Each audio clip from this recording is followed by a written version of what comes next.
Never underestimate the power of plants. They have the strength to support entire buildings.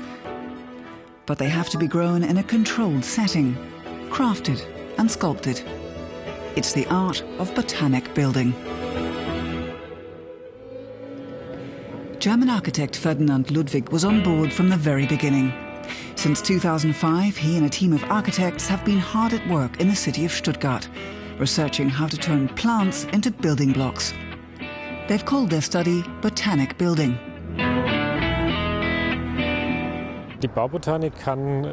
Botanic building can really enrich urban spaces. It's a look you simply can't achieve by using dead materials like steel or concrete. And a structure gets this green quality like trees have.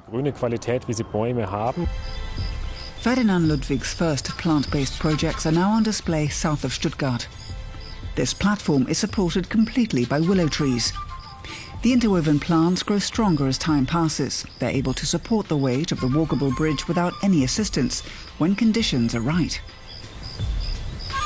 The biggest challenge is that you have to take the needs of the plants into consideration when you're constructing such a raised platform.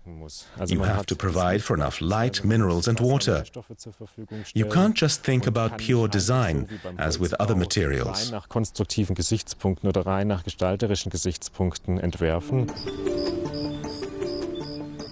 This is where Ferdinand Ludwig has planted his first botanical tower. And he drew on that experience to create bigger, more complex structures, like the Platanenkubus, a 10-meter-tall cube of plane trees. It's the largest botanical structure to date. There are still steel beams holding it up. It will take 20 years before they can be removed. The Platanenkubus will be presented at the State Garden Show in 2012, and Ludwig hopes the trees will grow into place by then. He wants visitors to lose themselves in the middle of a living piece of architecture. It always amazes me when I walk through a park.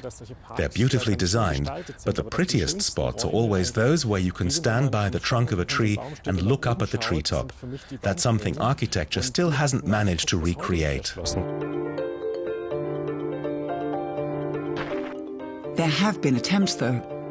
German landscape architect Arthur Wichule came up with these sketches in the 1920s. But he failed to build the actual structures. Still, using nature as architecture dates back to the Middle Ages. Village people would gather on a raised platform built around a linden tree and supported by its branches. Architecture meets nature, whether it's elaborate building facades or tree houses. There's high demand for green spaces in the heart of urban jungles.